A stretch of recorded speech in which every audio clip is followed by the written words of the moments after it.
Worried about for Live Sandbox because they don't have the ability to pivot to something like Braum, right? And deny anything like that is okay. Fate just going to try and fight fire with fire here, potentially, as the Syndra going to be considered and will be locked in for Live Sandbox. This is going to be such a hard game for Fate, but if he plays it extremely well, it's a really strong pickup here. You know, the changes to those mage items, the combination cost decrease is going to be great for him. Also a lot of pick potential now for Live Sandbox. This is basically a pick composition. Yeah, and it's also so great against, you know, the low-range champions that have to come into that stun range. Now, the Gnar will go over to Khan. Another, you know, option would have been the Ornn, but with the champions we have here, the Ornn items, the ornaments don't really end up being like amazing for you. Yep. Whereas Gnar is going to be able to give you some pretty guaranteed great setup here with the Diana, the Lucian, Callista's, Fate's Call. I mean, when you think about what Rel can do in a, you know, Showmaker going for lethality and all-inning him or anything like that either. Yeah, well, there's a big old flash in from Beryl. Doesn't have the Magnet Storm, but they don't have a Varus. He just exploded. Effort also doesn't have his ult available as there's the flash forward and Ghost grabs that kill also. Summit trying to answer on the top side, but I think Khan is close enough to his turret to be safe. And damn, that bottom lane is now burst wide open. Yeah, that is massive here. You know, this is the kind of lead that you... Maybe Prince looking for it as Ghost. He knows that he's got a... never mind. Well, the Q comes back up, and that's that. Yeah. He didn't have flash or anything to reposition, and he just decided that he wanted to go. Okay. Summit's in big trouble. Yeah, he's going to face check this one. In goes Canyon. There's the crash down. The flash not to go over the wall as Summit not going to be able to heartbreaker his way out of this one, and maybe they can snowball this one through as well as Effort still level 5, unfortunately. Trying to run away. Just the end of the boomerang will connect onto Effort. As he gets over the wall, I believe has his cooldowns available if he wants to re-engage, but Khan has the Mega Gnar. They look for the stuns. Oh, they managed to pop him before the transformation. Great bait to come through from Effort. Yeah, true. We're going to go all the way back to this moment. This is a barrel call. I'm going. Nice! There you go. No flash. Yeah, I was going to say, like, this map just cannot be around Drink Fed Fate. Yeah, in a bit of trouble here as there's the calling. Fate soaks the whole thing as the flash forward from Showmaker just to guarantee that the Syndra is well and truly dead. Thank you very much. This type of play, too. Okay, Summit. There's a big old Gnar into the wall and a very dead Viego. If first you don't succeed. Oh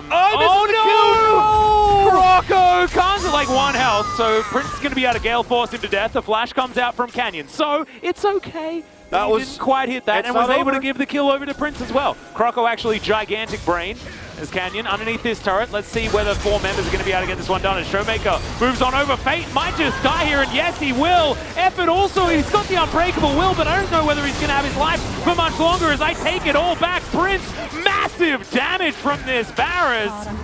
Q is going to connect there as Beryl's going to be able to bait them in with his stopwatch. Effort once more, though. Yep. He's not done. Teleport comes through from... Yes, he is. Yeah, he's really done. Bad. Oh, no. Oh, man, this series is messy. The priority target is Canyon. Still has about full health as, yeah, there's the face call as Khan dives on in, gets a bunch of stopwatches as Prince is free hitting. That's a little bit scary. Can he kite this one out? Great Gale Force, but it's not quite going to be enough as now Croco's in trouble. And Canyon is honestly the entirety of Damwon almost by himself right now as he is so damn strong. Ghost did so much damage in that fight as well, and that's the ace. That could just be the Baron here at 22 minutes. Yeah, it definitely is going to be with the ease of clear, you know, that you have with this comp now on this Baron with Showmaker here. It's just really easy to actually make sure that you line this one up. And Prince was in really good position throughout this fight. At first, he's there to look for the potential Baron steal. See him charge it up, actually, as soon as Canyon goes in. Not able to steal it away, but he's over here on the left side of the map, and Croco threatening Khan and Showmaker here makes it possible for him to do tons of damage. But Beryl is such a god for this setup. Khan comes through, follows him on the engage, and even though Prince does tons and tons of damage, the end result was always going to be the war of attrition is won by Damwon Kia. Once the cooldowns are up for Live Sandbox, you can't peel for the Varus anymore. You can see the potential. See whether they can out finesse it. Effort looks for it, doesn't quite find it, and Canyon looks to be trying to do this one by himself, but he's going to fall first in this fight. Prince goes golden, Showmaker finds the backline, but also finds 4 members of Liv Sandbox. There's the stopwatch. He's still pretty high health. His effort's going to be taken down. What do they do about this guy? As Showmaker, didn't have quite the vision onto Croco. Croco limps away, and Showmaker's just going to get down to business, taking down this Baron. And, you know, this fight was a lot of not too much. There's Chains of Corruption. Gonna go completely wide. Effort. Oh dear. Canyon 1v4. It's just like a set play that he goes in for, and unfortunately Effort just dies as a result. As Khan looking to push on forward, Showmaker fighting on the bottom side, just soaks an entire ultimate from the Syndra as he's now just dancing around. It's like vintage Uzi, really beautiful to watch here from Showmaker. As diving on forward his summit, now he might have found some of the resets, but nope, just smashed against the wall, and Prince, yeah, even the fountain can't save you. It's the 2-0 for Damwon Kia, and they move to one match behind Genji. And it was very much a solid 2-0 win here for Damwon Kia. They had control of both games throughout the entirety of the games. Game 1, fairly close in the early game. Game 2 as well. There were a few scuffles, but once we hit that mid-game, all Damwon.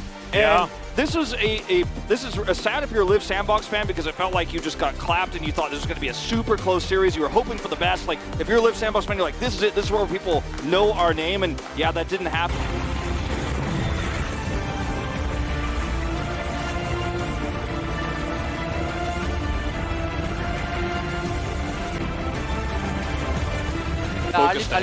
Yeah, let's have a look at, or have a listen to what Damwon was talking about here as they win the game. 바로 쏘, 가자.